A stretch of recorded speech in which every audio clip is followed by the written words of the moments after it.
43 మొదటి నుండి. యెషయా గ్రంథం 43 మొదటి నుండి.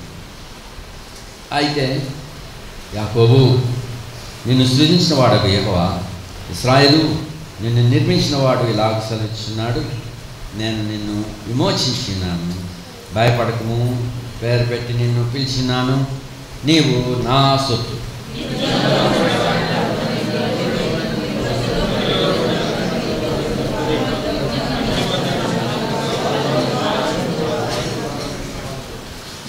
యెహోవా నగు నేను నీకు దేవుడను, ఇశ్రాయేలు పరిశుద్ధ దేవుడినైనా నేనే నిన్ను రక్షించేవాడిని. నీ ప్రాణ రక్షణకు క్రయంగా ఐగుప్తునిచ్చినాను, నీకు బదులుగా పూషణ శవాన్ని ఇచ్చినాను.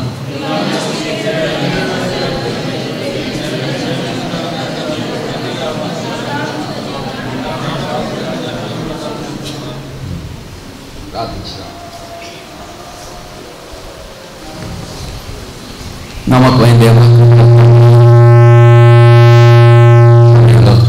సమాజంగా కలిసి మీ బల్ల చుట్టూ కూడుకునే ధన్యత ఇచ్చారు. వందనాలు. మీరు మా మధ్యకు వచ్చినందుకు వందనాలు ప్రభా. మేము నీ వద్ద కనిపెట్టుకున్నప్పుడు మీరు మా మధ్యకు వచ్చినావు, అందుకే నీకు వందనాలు. సమయానికి కొన్ని మాటలు మాకిచ్చి యథార్థంగా మీ ఎదుట నీ బల్ల చుట్టూ కలిసి నిన్ను చూచుటకు, నిన్ను వినుటకు మాకు సహాయం దయచేయమని యేసుక్రీస్తు ప్రభు నామమున ప్రార్థిస్తున్నాం తండ్రి, ఆమేన్.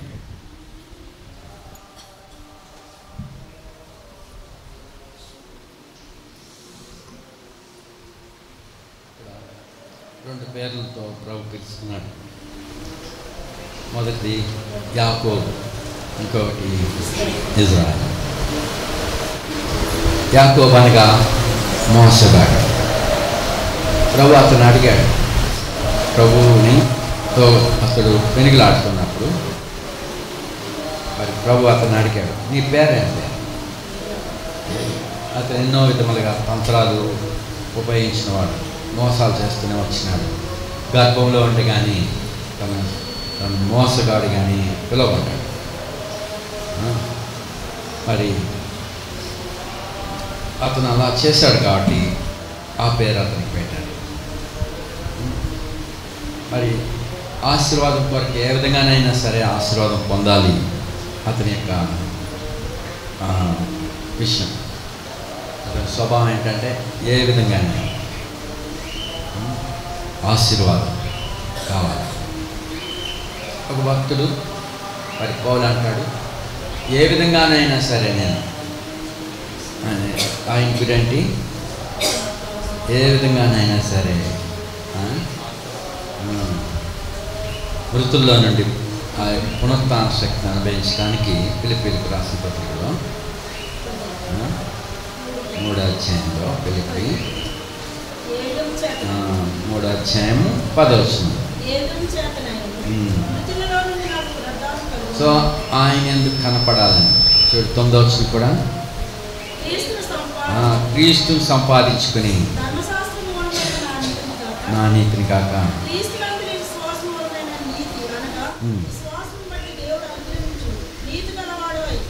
నీతి గలవాడనై,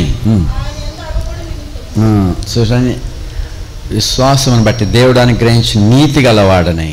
సో నా నీతి కాదు, నా యథార్థత కాదు, నా భక్తి కాదు, కానీ ఆయన యందలి విశ్వాసాన్ని బట్టి ఆయన అనుగ్రహించే నీతిని కలిగిన వాడై ఎక్కడ కనపడాలా? ఆయన యందు అగపడాలని. సో క్రీస్తునందు కనపడాలని అతడు కోరుతున్నాడు. అందుకోసం 10వ వచనం,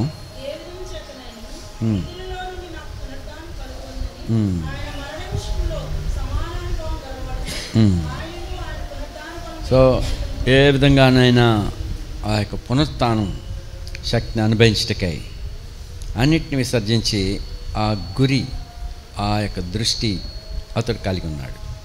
ఇక్కడ యాకోబు కూడా మరి మోసగాడే, తన యొక్క స్వభావం మరి అన్నీ వంకర్లుగానే ఉన్నది. అయితే అతని గురి దేవుని ఆశీర్వాదాలు పొందాలని. అయితే ఇతన్ని సృజించిన వాడిని నేనే అన్నాడు. చూడు మొదటి వచనంలో 43:1. అయితే యాకోబు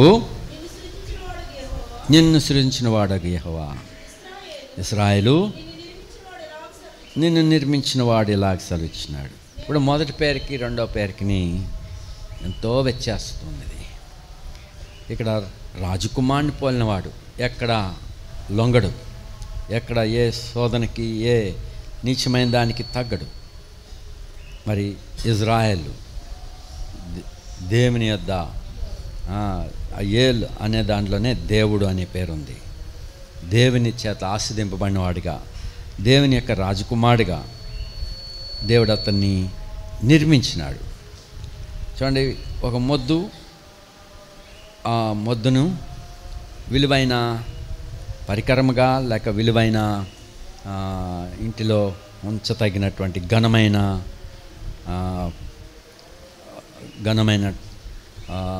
వస్తువుగా పరచుట ఎంత గొప్పది. ఇక్కడున్న ఈ యొక్క బైబిల్ పెట్టుకున్నాననే ఈ బైబిల్ లాగా విజయనగరంలో జాబీ చేయించాడు.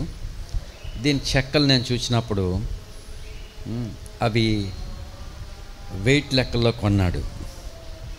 ఆ చెక్కలు ఆకారం బాగలేదు. అయితే వాటిని చక్కగా అతికి టర్నింగ్ చేసి వాటిని చక్కగా చేశారు. ఇదంతా చక్కగా చేశాడు. ఇప్పుడు ఇందులో అనేక చెక్కలు ఉన్నాయి. ఈ కూడా అనేక చెక్కలే. వాటన్నిటిని దగ్గరగా నొక్కి టర్నింగ్ చేసి ఇట్లా చేసేసరికి ఆశ్చర్యంగానే అనిపించింది. మరి వాటిని డిజైన్ అంటే దానికి గన్ పెయింట్ తోటి వాళ్ళు వేసిన దాన్ని చూసినప్పుడు ఎంత అందమైన పరికరంగా అయింది. ఇదొక పరికరమే. పడిపోయిన అక్కడక్కడ ఉన్న మొద్దులను లేక చెక్క ముక్కలను ఒక సమకూర్చి ఒక పరికరంగా చేస్తున్నాడు. చూడండి, అలాగనే మరి ఇలాంటి మనల్ని సమకూర్చి ఇజ్రాయెల్గా తన చేతిలో మంచి ఆభరణముగా విలువైన వస్తువుగా మరి తనకు ఇష్టమైన రీతిలో మనలను సిద్ధపరచుచున్నాడు. ఇక్కడ ఆయన నిర్మించినాడు. ఇక్కడ సృజించిన వాడు, నిర్మించినవాడు. ఆయన ఇలాగ సెలవిస్తున్నాడు. చూసా, యాకోబు ఎలాంటి వాడో, అలాంటి మోసగాడు దేవుని యొద్ద ఆశీర్వాదం పొందటానికి ఏమైనా ఉన్నదా? అయితే అతడు ఒప్పింపబడ్డాడు. నేను మోసగాడిని, నేను ఇటువంటి వాడిని. అయితే ప్రభు అన్నాడు, ఇక మీదట నీ పేరు యాకోబు అనబడదు, ఇజ్రాయెల్ అని పిలవబడతావు. అలాగని చెప్పాక ఎన్నిసార్లు యాకోబు అని చెప్పబడలేదు? దేవుడు చెప్పిన మాట అబద్ధమా? నీ పేరు ఇక మీదట యాకోబు అనబడదు అన్నాడు. చూడు, ఆదికాండము 32:28.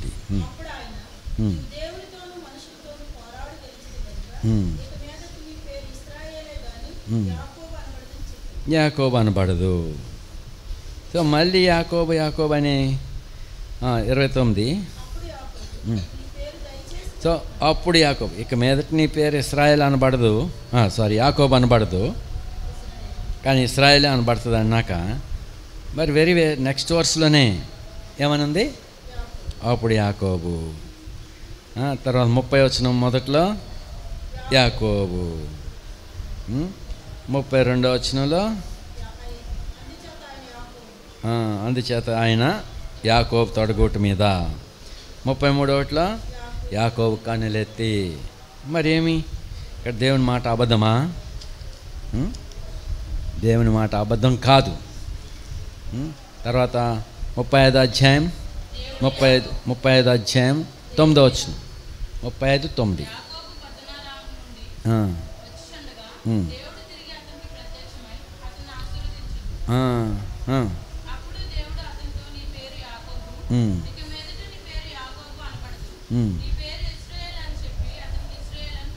ఇస్రాయేల్ అని పేరు పెట్టాను. దేవుడు యాకోబుని ఇస్రాయేల్గా మార్చినాడు. ఎట్లా మార్చున్నాడు? ప్రతి మోసాన్ని, ప్రతి అబద్ధాన్ని, ప్రతి వంకరతనాన్ని దేవుడు సరిచేస్తూ వచ్చాడు. తను ఎన్నో దెబ్బలు తిన్నవాడు, ఎన్నో ఆపదల గుండా వెళ్ళినవాడు. వీటన్నిటిలో కొన్నిసార్లు అతని గురించి చెప్పబడింది ఇస్రాయేల్ అని. అప్పుడు ఇస్రాయేలు అలాగా చూడు 35 అధ్యాయంలో ఇక్కడ రాహేలు మృతి పొందినప్పుడు రాహేలు సమాధి చేసినాక 21వ వచనంలో ఇస్రాయేల్ ప్రయాణం అయిపోయి, తర్వాత 22వ వచనంలో సో ఇక వంకరతనాలన్నీ పోయినాయి. ఇక్కడ తన గొప్ప ఆశ, తనకిష్టమైనది రాహేలు. ఆమె ఎప్పుడైతే తీసివేయబడిందో తను దర్శించబడ్డాడు, ఇస్రాయేల్ అని చెప్పబడుతుంది. తర్వాత రాహేలు యొక్క జ్ఞాపకాలు రాహేలు యొక్క దాసి మీద ఉన్నది, బిల్హా. ఆమె కూడా పోయింది. ఆ సంగతి ఇస్రాయేల్ నాకు వినబడింది. సో మరి ఇస్రాయేల్ అని చెప్పబడింది. మళ్ళీ కొద్ది సమయాల తర్వాత యాకోబు అని ప్రస్తావించబడుతుంది. ఇంకా రాహేలు యొక్క జ్ఞాపకాలు యోసేపు మీద ఉన్నాయి. యోసేపు కూడా అతని యొద్ద నుండి తీసివేయబడ్డాడు. అప్పుడు చాలా ఏడ్చినాడు. ఆ తర్వాత రాహేలు యొక్క జ్ఞాపకాలు యోసేపు వెళ్ళిపోయినా కానీ చూడండి, 2-3 పోని. ఒకటి బిల్హా, 2 యోసేపు, 3వవాడు రాహేలు కుమారుడు, 3వవాడు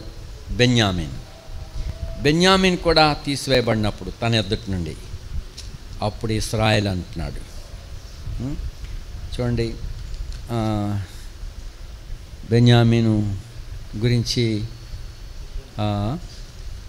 యోధా మాట్లాడినప్పుడు ఈ చిన్నవాడిని మీరు తీసుకుపోవద్దు అని చెప్పినప్పుడు వీడు అక్కడే నాకు మిగిలాడు. చూడు 42 అధ్యాయం 42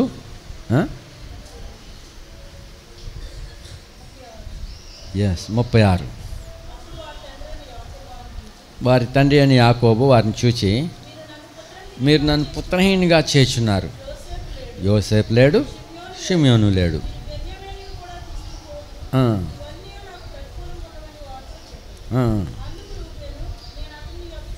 సో రూబేను అవ్యక్తంగా మాట్లాడాడు. అయితే 38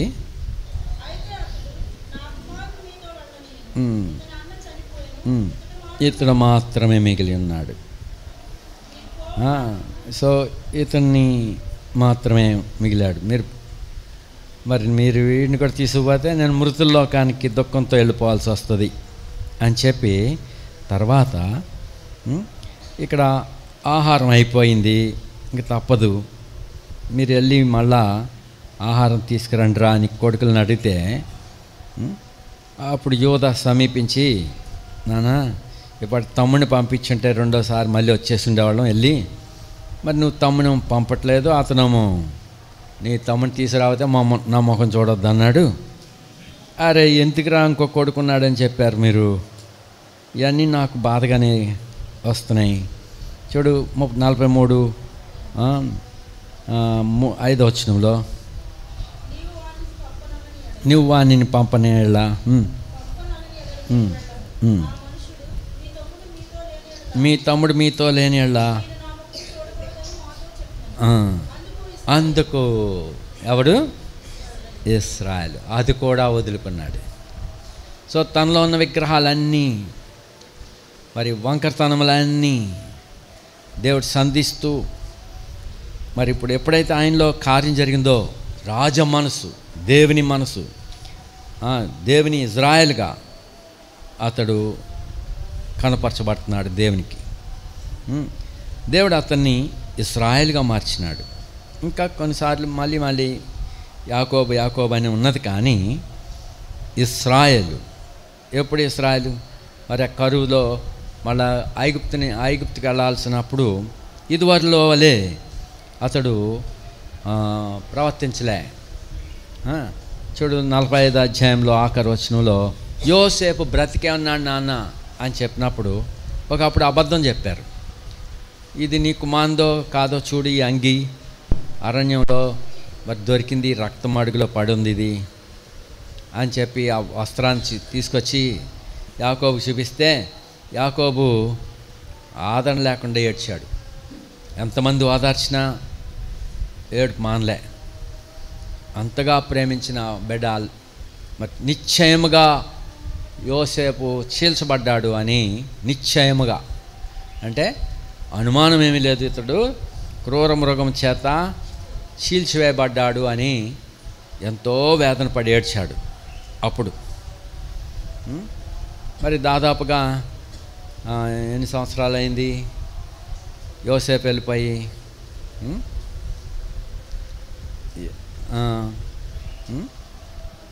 17 ఏళ్ళు అప్పుడు యోసేపు తండ్రి యొద్ద నుండి అమ్మవేయబడ్డాడు. 30 ఏట 10 ఏళ్ళు అక్కడ ఉన్నాక పోతిఫర్ ఇంట్లో నుంచి జైల్లో పడ్డాడు. పోతిఫర్ ఇంట్లో 10 ఏళ్ళు ఉన్నాడు కదా. తర్వాత 3 సంవత్సరాలు జైల్లో ఉన్నాడు. ఎన్ని సంవత్సరాలు అయింది? యోసేపు యొక్క వయసు 30 సంవత్సరాలు. అప్పుడు ఎక్కడున్నాడు?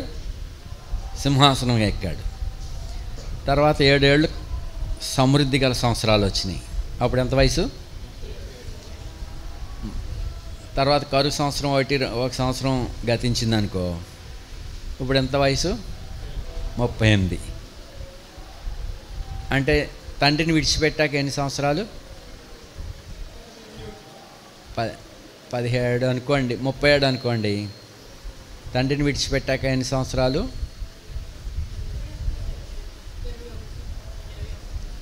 21 సంవత్సరాలా? సో ఇన్ని లేక 2 పాదులు. సో ఇంతకాలము తర్వాత యోసేపు బ్రతికే ఉన్నాడు నాన్న అని చెప్తే నమ్ముతున్నాడా? ఒక అబద్ధం అయితే మాత్రం నిశ్చయముగా యోసేపు చీల్చబడ్డాడు అన్నాడు. ఇక్కడ యోసేపు బ్రతికిన్నాడు అని చెప్తే నమ్మాడా? నమ్ముతున్నాడా? చూడండి 45 అధ్యాయం 26 వచనం. యోసేపు ఇంకా బ్రతికి ఉండి ఐగుప్తు దేశం అంతటిని ఏలుచున్నాడని అతనికి తెలియజేసరి వారి మాట నమ్మలేదు.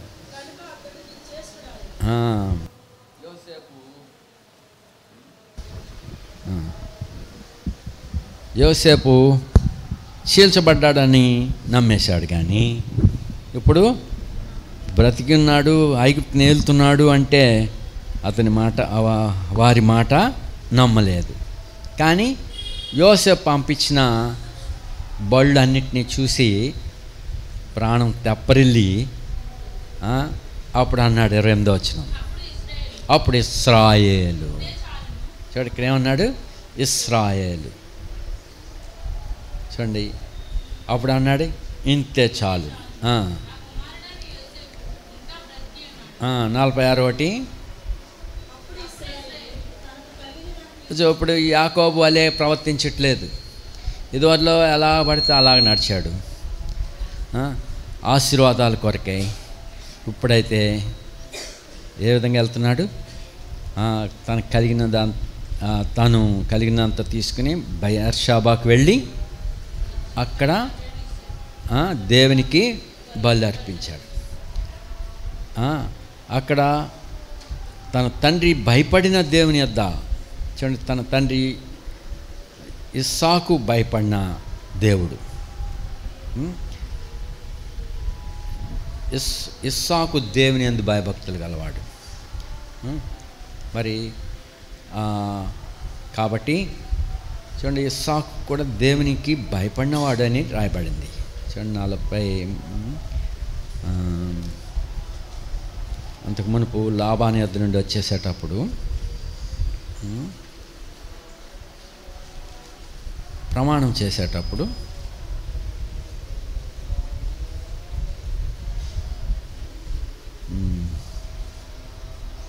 నలభై 42 వచ్చును 31:42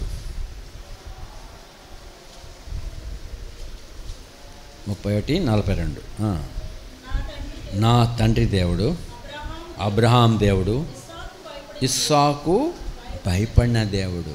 సో ఇక్కడ దేవునికి భయపడిన పితరులను చూసి వారి వలె ప్రవర్తించుటకు తను మనసును దేవునిపై స్థిరపరచుకున్నాడు. తన మానసిక జ్ఞానాన్ని ఉపయోగించడం మానివేసినాడు. ఇక్కడ ఇశ్రాయేలు మరి బెయర్షాబాలో తన తండ్రి అని ఇస్సాకు దేవునికి బలు అర్పించి, అప్పుడు ఎందుకంటే భయపడతా ఉన్నాడు. 2వ వచనం,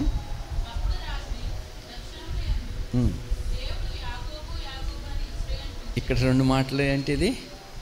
దేవుడే యాకోబు యాకోబు అని ఎవరిని పిలుస్తున్నాడు? ఇశ్రాయేలుని పిలుస్తున్నాడు. అంటే బయటమో ఒక విధంగా శరీరరీతిగా ఆలోచిస్తున్నాడు, తన స్వభావాన్ని బట్టి ఉన్నాడు. ఇంకొక వైపు దేవుని ఇజ్రాయేల్గా అతన్ని మేలుకొల్పుతున్నాడు. సో భయపడకు, నేనే నీకు తండ్రి దేవుడిని, ఐగుప్తు వెళ్ళటకు భయపడకు. సో భయపడుతున్నాడు కాబట్టి నువ్వు భయపడకు అని చెప్పాడు.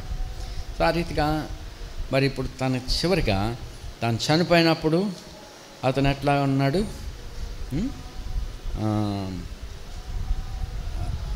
ఇక్కడ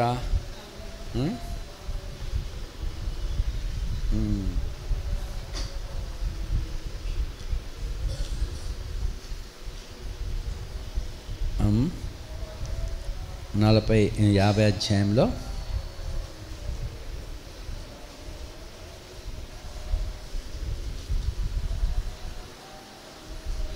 Hmm.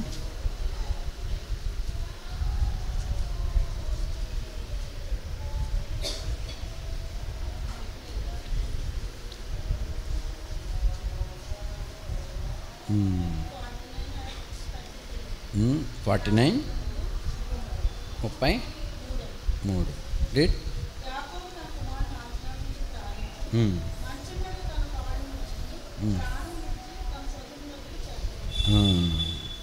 సో 52 వచ్చును.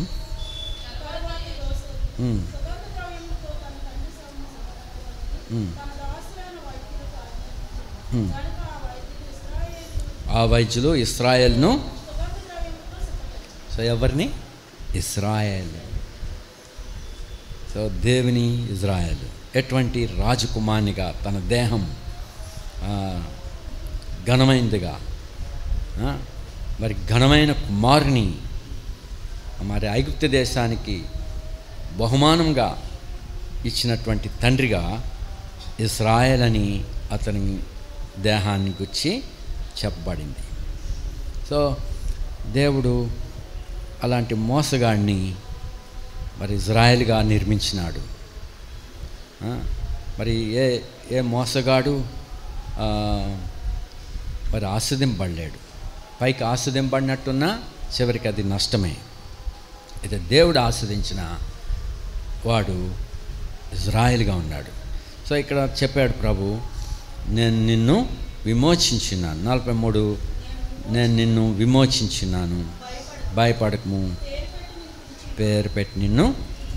సో ఇటువంటి వాటన్నిటి నుండి, ప్రతి పాపము నుండి, ప్రతి దోషము నుండి, ప్రతి అపవిత్రత నుండి ప్రభు విడిపించి మరి అతన్ని విమోచించి ఇప్పుడు పేరు పెట్టి పిలుచున్నాడు ఇశ్రాయేలు అని.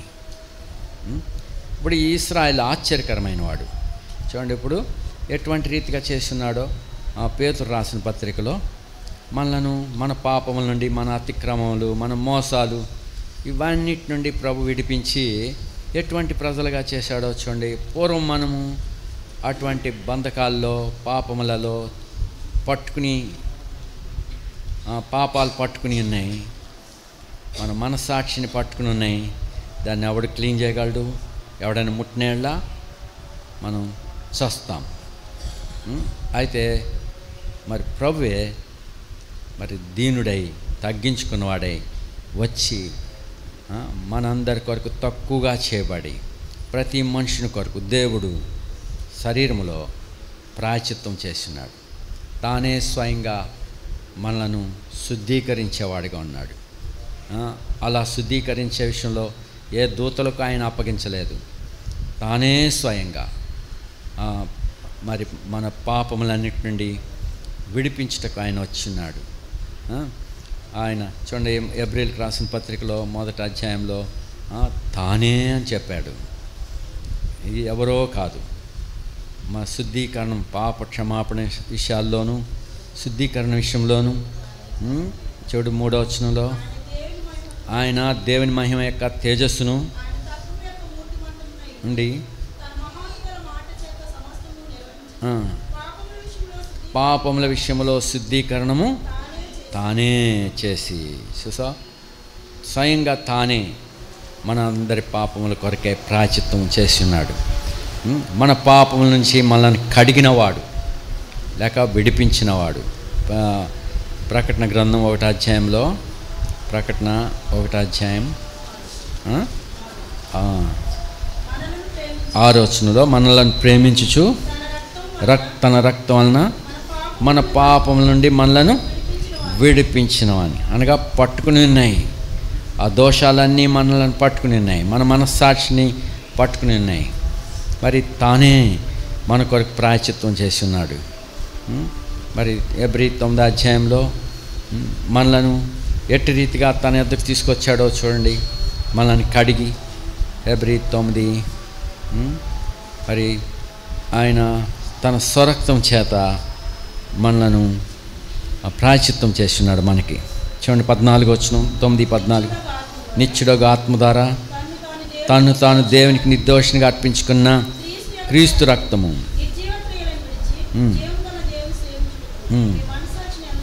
మీ మనస్సాక్షిని, జీవం గల దేవుని సేవించుటకు మీ మనస్సాక్షిని, ఎటువంటి సామర్థ్యం కలిగిన రక్తము. దేవుడు కుమారుడు, సమస్తమునకు ఆధారమైన వాడు, సృష్టి అంతటికి తానే నిర్మించినవాడు. మరి మనందరి కొరకు తను తాను బలిగాను అర్పణగాను అర్పించుకున్నాడు. ఆ ఒక్క అర్పణ ద్వారా మరి సదాకాలం నిలిచేటువంటి ఆ యొక్క బలి అర్పణ ద్వారా సదాకాలం నాకు చూడు 10వ అధ్యాయంలో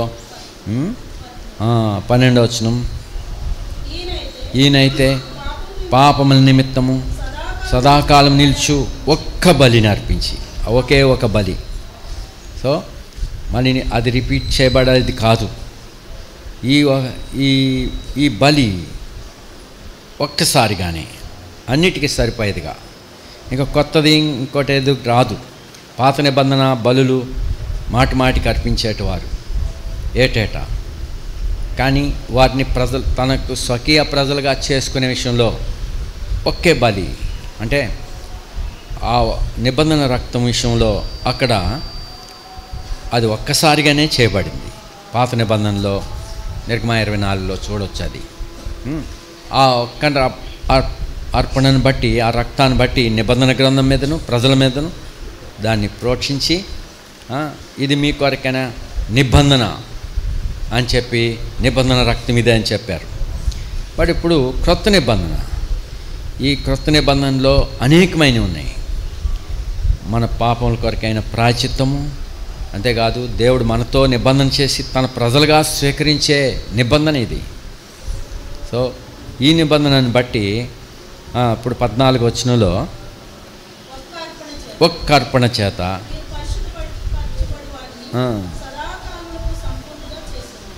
సదాకాలమునకు సంపూర్ణంగా సో మరి ఇప్పుడు ఆయన మనలను సంపూర్ణులుగాను పరిశుద్ధులుగాను మనలను తన ఎదుట నిలబెట్టుకుంటున్నాడు. 1 పేతురు పత్రికలో 2వ అధ్యాయంలో ఇది వారిలో మనం కూడా యాకోబు వలె ఉంటిమి. మనకి 2 పేర్లు ఉండొచ్చు.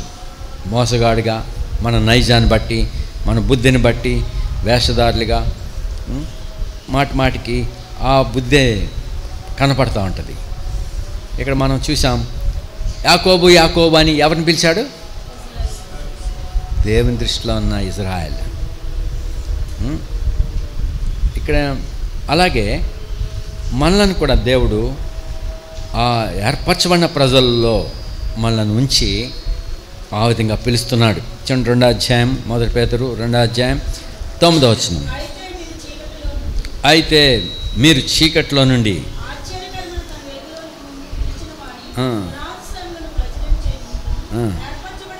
చూడండి, ఎటువంటి వంశంలోనికి ఆయన ఆశ్చర్యకరమైన వెలుగులోనికి మనలను పిలిచిన దేవుడు, అందులో నివసించుటకై, ఆయన ఎదుట మనం ఎల్లప్పుడూ కనపడటకై మనలను పిలిచినాడు రమ్మని.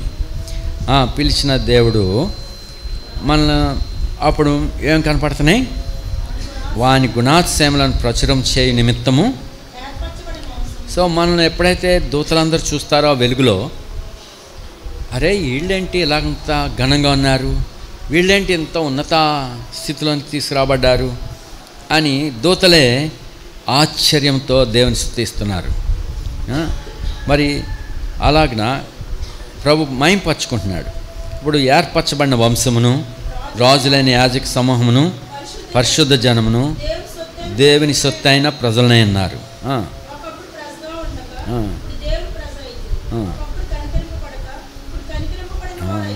సో దేవుడు మనలను విమోచించాడు మన పాపముల నుండి. తన యొక్క ఆత్మ సంబంధమైన ఇజ్రాయెల్గా అటువంటి గుణలక్షణాలు మనలో నింపి ఉన్నాడు. మరి ఇప్పుడు కనికరింపబడితిమి, ఆయన ప్రజలమైతిమి, ఆయన సొత్తు అయిన దేవుని సొత్తు అయిన ప్రజలు. మీరు మీ సొత్తు కారు, మీరు దేవుని సొత్తు. ఆయన రక్తం ద్వారా విమోచించబడ్డారు. దేవుడు రక్తం ఇచ్చి కొనుక్కున్నాడు మిమ్మల్ని. మీరు అపవాది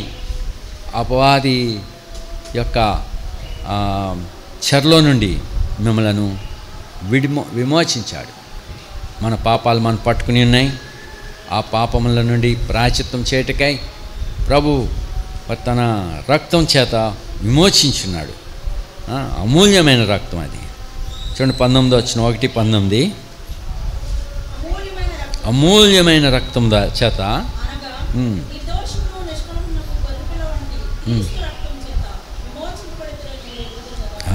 మీరు ఎరుగుదురు కదా. కాబట్టి మీరు దేవుని సొత్తైన ప్రజలు. మీరు కలిగిన రక్షణ, మీరు కలిగిన నీతి, పరిశుద్ధత అది దేవునిది. దేవుడు మిమ్మల్ని పట్టబడిన మిమ్మలను విడిపించాడు. తనకు అంత క్రైమ్ చెల్లించాడు. మన మనస్సాక్షిని శుద్ధి చేశాడు. కాబట్టి ఆయన వద్ద ఎన్ని ఆశీర్వాదాలు మనం అనుభవించున్నాం. కాబట్టి మనం కూడా ప్రభుతో చెప్పవాలను, ప్రభా నేను నీ వాడను.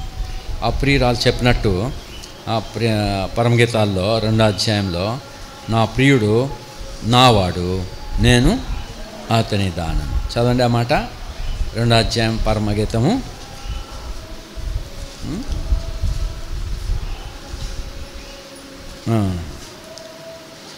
16 వచనం, 2:16. నా ప్రియుడు నావాడు, నేను అతని దానం. చాలు. అతడు ఎక్కడ తీసుకుని పోతాడు? పద్మములున్న చోట, సువాసన గల మధురమైన సువాసన కలిగిన చోట, ఆత్మ సంబంధమైన ఆహారమును, పచ్చిక బయళ్లను ఇచ్చి మనను తృప్తిపరిచేవాడు. చూడండి, యెహోవా నా కాపరి, ఏ విధమైన లోటు లేదు. ఆయన నీడ ఎంత నెమ్మది.